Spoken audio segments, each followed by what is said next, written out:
Bonjour les Gémeaux, bienvenue dans votre guidance. On va aller voir ensemble vos messages pour le domaine relationnel et sentimental pour novembre. Alors, premier message, la passion. Alors vous êtes très animé. Alors ça peut être d'une émotion plus ou moins forte, plus ou moins aussi, on va dire, amoureuse. Alors bien sûr, ça peut être l'amour, donc un gros coup de cœur ou vraiment une folie ici pour quelqu'un, quelque chose de très intense, que ce soit pour une personne ou une rage de vie en fait, une rage de vaincre, une motivation sur un projet, une envie de reprendre sa vie en main, une énergie aussi, hein, vous êtes en forme. Vous êtes déterminé, vous avez la niaque là, c'est vraiment ce que je ressens. Et là on vous dit enflamme-toi, c'est-à-dire vis les choses vraiment à fond, ne te limite pas, exprime ce que tu ressens, vis tes passions, vis en fait. C'est comme si on vous disait c'est le moment de vivre. On est venu là pour ça. Ne te limite pas. Alors on va voir. On a la lune, les poissons... et le soleil, la lune et le soleil, deux astres. Ok. Alors, plein de choses. Déjà, la lune et le soleil, c'est les influences cachées et les influences extérieures, ce qui est caché, ce qui est montré. Il y a quelque chose qui sort, qui émane de vous et qui est très puissant. Là, avec les poissons, c'est ça. C'est comme si on avait retenu, vous savez, le volcan, là, il se retient, puis là, tout explose. Donc, il y a vraiment quelque chose là qui s'exprime. De l'amour, des projets, de la créativité, du désir, l'énergie, en fait, ça jaillit. Je vois vraiment quelque chose qui jaillit. C'est très intense pour vous. Ça peut nous parler de quelque chose qui était en attente, qui était bloqué, qui était retenu et qui là va pouvoir s'exprimer. Donc je pense que vous avez été dans des énergies de blocage, de retenue, ou peut-être qu'il ne se passait pas grand-chose, ou peut-être qu'on a beaucoup retenu et contenu, soit en soi, mais soit ça pouvait être aussi retenu à l'extérieur, et que là tout vient. Il y a une vanne qui s'ouvre et ça ramène quelque chose de très très fort. Donc c'est comme si tout allait arriver en même temps, comme si tout allait se passer en même temps et ça allait être rapide et intense. Donc il peut y avoir de belles rencontres. Ici la lune elle nous parle aussi de ce que l'on représente, de la façon dont on nous voit. Donc on va vous voir aussi comme quelqu'un de très...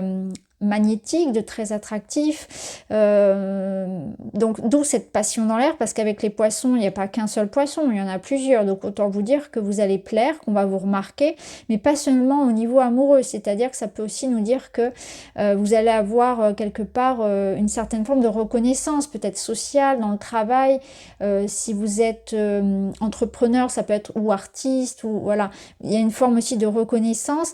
Bon, il y a quelque chose qui était bloqué, voilà, qui arrive maintenant. C'est des réponses, c'est de la communication, ça peut être de l'argent aussi, hein, ça peut être vraiment cette notion d'argent, ça peut être un voyage et un déplacement physique. On a l'impression que la lumière revient chez vous, on rallume, hein, on alimente, voilà. Il n'y avait plus rien, c'était comme en attente stérile, et puis là ça se réveille et c'est vraiment fertile. Et il y en a beaucoup, c'est abondant, et il y a de la joie aussi qui revient, il y a de l'énergie qui revient, c'est fou. C'est beau. Et au dos, qu'est-ce qu'on a? On a les nuages, ouais. Les nuages, ça nous dit que vous avez beaucoup eu de doutes par rapport à une situation. Donc, ça nous parle aussi de clarté vis-à-vis de quelque chose, hein. Il y a eu beaucoup de non-dits, de choses cachées, là, avec cette lune, d'incertitude. Et quelque part, on a les réponses. Donc, tout s'éclaire. Voilà, tout s'éclaire pour vous, en tout cas. On a la clarté sur une situation.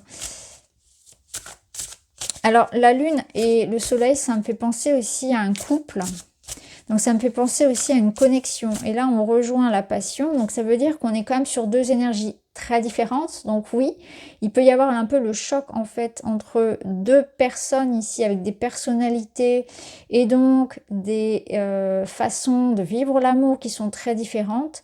Et on sent en même temps que c'est très riche. C'est-à-dire qu'on apprend l'un de l'autre et on est un petit peu sur l'idée d'aller à la rencontre de l'autre et de s'adapter. C'est vraiment ici cette idée de Quand la lune rencontre le soleil, il y a quelque chose comme ça de très fort, de très intense. Pourquoi c'est intense? Parce qu'on est aussi très différents et en même temps on s'enrichit l'un et l'autre. Vous voyez, il y a quelque chose comme ça. Donc ça peut être une très très très belle rencontre, très challengeante, mais effectivement très enrichissante. Et ça peut être aussi l'idée d'un couple, hein, avec ses oppositions, etc. Et cette idée de faire avec les différences de l'autre et de s'accorder et de se compléter, de s'enrichir mutuellement. Alors, qu'est-ce qu'on a? Les doutes qu'on avait d'ailleurs avec les nuages, les doutes, les incertitudes, les peurs qui peuvent être la lune aussi. Hein, ouais. Beaucoup de peurs qui sont... En fait, les peurs sont comme éteintes. Ouais, c'est ça, étouffées, terminées. Avec le soleil, là, c'est terminé. Ici, qu'est-ce qu'on a? La fidélité, l'engagement, le sérieux, la stabilité. En fait, on vous rassure sur des peurs par rapport à la stabilité, à la viabilité, pérennité, à la fidélité d'une personne peut-être. Vous retrouvez un sentiment de sécurité. Et la situation complexe, c'est ça. Et au dos, on a le masculin. Le masculin qui peut représenter donc un homme face à vous, mais c'est aussi une personne ayant un tempérament très solaire, en fait, très charismatique, très dans l'action, dans le mouvement. Peut-être même quelqu'un d'un petit peu autoritaire parfois. Alors ça peut être vous, ça peut être l'autre. Il est question aussi de mouvement et d'action, de prise de décision. Hein. C'est un moi actif. Ici, donc on voit bien qu'on avait des doutes par rapport à... peut-être à une certaine forme de franchise, de loyauté, mais aussi dans l'idée du futur, de se projeter dans une situation. Est-ce que ça va se faire? Est-ce que ça va durer? On voit qu'il y avait des influences extérieures qu'on ne maîtrisait pas ou dont on n'avait pas information. Ça nous parle aussi de pouvoir s'ouvrir au niveau émotionnel avec quelqu'un. Donc on est en train de poser quelque chose, de le construire petit à petit, en se projetant dans l'avenir sur quelque chose avec une sécurité, une intelligence émotionnelle. Parce que là, il y a eu, vous voyez, secret, encore une fois, comme avec la lune, il y a eu quelque chose où on ne pouvait pas. On ne pouvait pas en parler, on ne pouvait pas communiquer. Et là, on se sent, il y a quelque chose qui le permet maintenant. C'est aussi cette problématique-là qu'on est en train de résoudre. Donc, il y a une problématique de triangulaire pour certains. Pour d'autres, il y a des sentiments qui sont exposés. Donc peut-être que vous vous demandiez si cette personne avait des sentiments pour vous, ça peut être le cas, et dans ce cas-là, on vous dit clairement que oui. Ça peut être aussi cette idée de est-ce que je dois faire le premier pas, est-ce que je dois prendre des initiatives, peu importe que ce soit en amour ou dans un projet concret. Et là, clairement, vous allez avoir vos réponses. Vous allez avoir clairement vos réponses ici, par rapport à vos doutes et vos peurs, de vous engager, d'agir par rapport à la sincérité d'une personne ou à la viabilité. Alors, on va voir d'autres messages. Alors, oui, je voulais prendre quoi? Je voulais prendre celui-ci.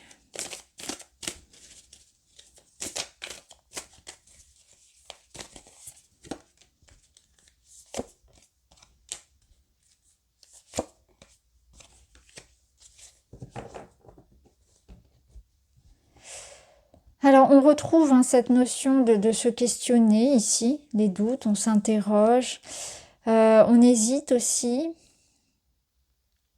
On hésite parce qu'on n'a pas envie de revivre quelque chose qui nous a déjà fait souffrir ou on s'est déjà trompé. En fait, on s'est déjà trompé par le passé.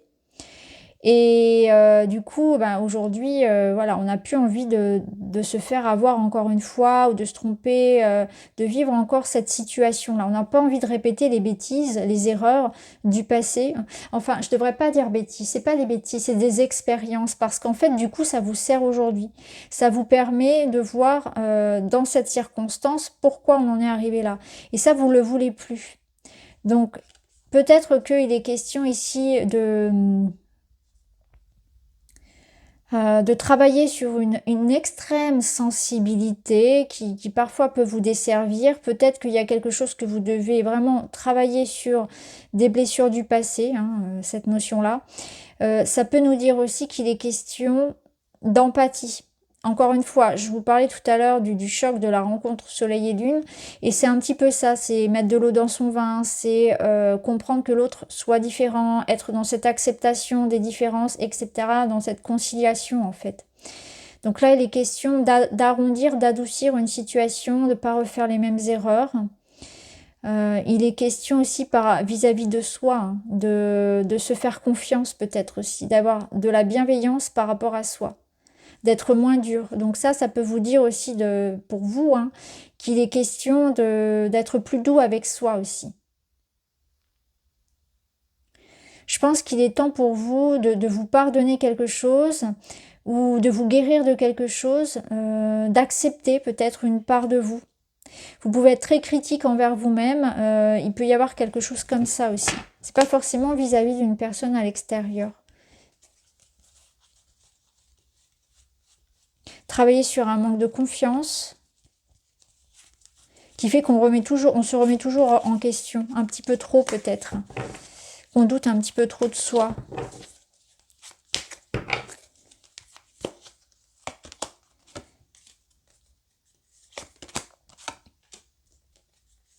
Vous voyez, il y a quelque chose ici qui ne vous sert plus. Et ici, clairement, on vous dit de faire des choix. Il y a des choix à faire et c'est un peu comme une étape de bilan, de voir clairement, de manière très objective, rationnelle, avec beaucoup de recul, des situations. Vous nourrissez des peurs, vous nourrissez des objectifs, des croyances, des habitudes qui vous desservent. Et là, il est question d'un choix. Il est question de couper avec quelque chose. On a beaucoup d'épées. Et lui, là, il est prêt vraiment à en découdre. Hein. Celui-ci est en train de faire un petit peu le bilan. Et c'est important de se rendre compte que là, aujourd'hui, dans cette situation, si on veut aller plus loin, si on veut que la situation s'améliore, grandisse, on est obligé de remettre en question quelque chose. Ça vous dit aussi que dans certaines situations, quand vous sentez qu'il y a plus de mal que de bien, c'est-à-dire, vous êtes dans un... Je vais prendre un exemple d'une relation, mais ça peut être aussi dans le travail ou dans un mode de fonctionnement, des habitudes de vie, un quotidien.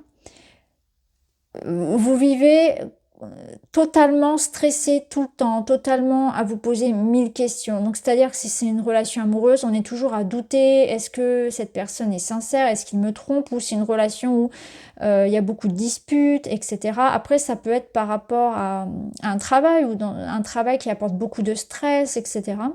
Là, il est bon vraiment de prendre ce recul nécessaire pour voir que si je me sens comme ça dans une relation ou dans une situation, peu importe, c'est qu'il y a une décision à prendre. C'est que les comptes sont pas bons, comme dirait l'autre. Hein. Parce que là, on est en train de régler ses comptes, on est en train de faire un peu le point et de voir ce qu'on récolte.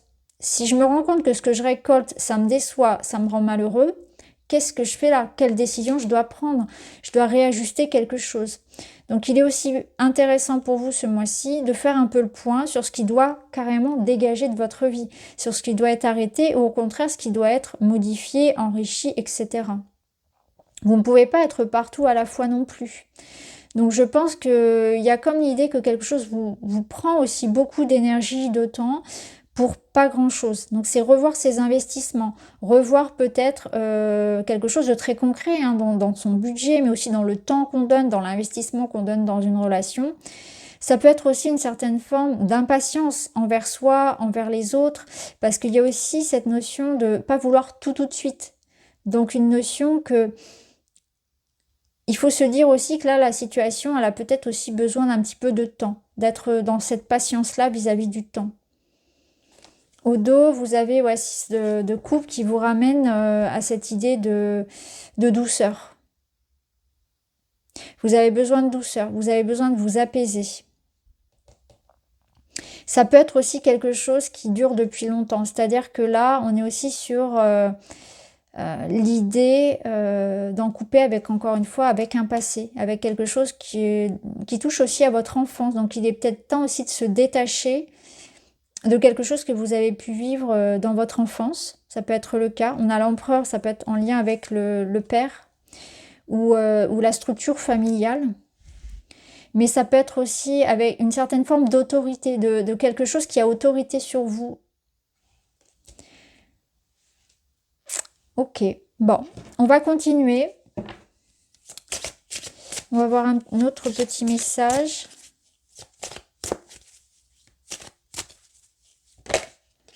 Celui-ci qui vient.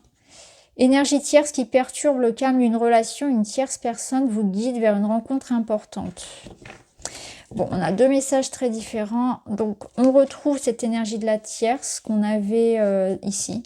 Donc, il y a bien quelque chose ici qui peut-être n'a rien à voir avec le couple en lui-même, mais qui vient l'impacter. Et là, on vous dit bien qu'il y a peut-être une notion de... Il faut agir, il faut se libérer de ça. Ça peut être le travail, les problèmes d'argent, les problèmes familiaux, les problèmes, le passé, mode de fonctionnement. Voilà, on a déjà vu tout ça. Une tierce personne vous guide vers une rencontre importante. Ça peut nous dire, ça peut représenter en fait cette espèce de personnage ici qui a une vue détachée en fait de votre situation et qui saura vous donner des bons conseils parce que cette personne n'est pas impliquée émotionnellement dedans. Donc ça peut être une bonne copine, ça peut être comme un thérapeute, comme un voilà, vous voyez comment ça résonne. Quelqu'un qui a une vision objective et qui vous aidera à voir la situation autrement, sous une autre perspective et qui vous aidera à vous détacher de ce dont vous devez vous détacher. Ça peut être ça aussi. Donc je pense qu'il y a un soutien, il y a aussi cette notion de rencontre importante, effectivement. D'ailleurs, cette rencontre importante, ça peut résonner aussi avec ça, avec celle-ci. Dans le sens où quelque chose est en train de changer, ici vous allez pouvoir vous en libérer et vous allez pouvoir retrouver une énergie beaucoup plus calme et vivre davantage dans l'instant présent. Donc c'est un travail que vous faites seul ou accompagné et ça vous permet de vous libérer en tout cas, ça c'est sûr. Donc il y a comme un déblocage, quelque chose qui s'apaise, ça on l'a vu, qui passe par peut-être une rencontre pour certains mais pas forcément, importante. Ou en tout cas un événement. Si c'est pas une rencontre, c'est un événement ou une prise de conscience importante. Alors on termine avec un petit message. Et vous avez « J'arrête cette quête de contrôle et de maîtrise ». Intéressant. En écoutant mon cœur, je lâche prise sur les événements, les situations inconfortables. Je prends conscience de la valeur de ma vie et de ce que je souhaite vivre. Qu'est-ce qui m'empêche d'être en paix et heureux? Bah c'est ça. Qu'est-ce qui m'empêche d'être en paix et heureux? C'est mon mental hyper peut-être contrôlant et rigide. Ça peut être ça aussi. Hein. Et là, il y a une notion de faire le point. Vous voyez, c'est exactement ça. J'arrête d'être en quête de contrôle et de maîtrise. C'est lui, c'est cette rigidité et cette presque froideur. Contrôle fric du roi d'épée, hein, qui est toujours un peu sur la défensive, toujours un peu dans le calcul, dans la réflexion. Mais ça l'enferme en fait. Il n'arrive plus à se détendre, il n'arrive plus à être dans le moment présent, à être dans une douceur et dans une empathie parce qu'il a toujours peur qu'on le maltraite, qu'on lui mente, etc. Et envers soi aussi, il y a une certaine forme de rigidité dans le sens où il y a une intransigeance, une exigence envers soi et du coup aussi envers les autres qui est trop présente. Donc, quête de contrôle, quête de perfection, vouloir tout contrôler, tout diriger en soi mais aussi à l'extérieur. Et c'est intéressant de voir ce que cette façon de voir la vie et le couple, ça vous donne. Qu'est-ce que ça vous fait récolter dans votre vie, clairement, à part du stress, à part des insomnies et beaucoup de suppositions et peut-être même de conflits. Donc en écoutant mon cœur, je lâche prise sur les événements ou les situations inconfortables, je prends conscience de la valeur de ma vie et de ce que je souhaite vivre, qu'est-ce qui m'empêche d'être en paix et heureux. Mais c'est aussi l'idée que vous allez pouvoir couper avec beaucoup de recul et de discernement, effectivement. Qu'est-ce qui m'empêche d'être heureux? Pourquoi est-ce que je me mets dans un tel état? Est-ce que c'est normal d'être dans un tel état, en fait? Non, ça ne devrait pas. C'est pas comme ça qu'on est en paix et heureux. Et comment je peux m'en libérer? Vous voyez, donc il y a une espèce comme ça vraiment de bilan important. Voilà pour vous les Gémeaux, j'espère que ça vous parle. Je vous embrasse et je vous dis à très vite.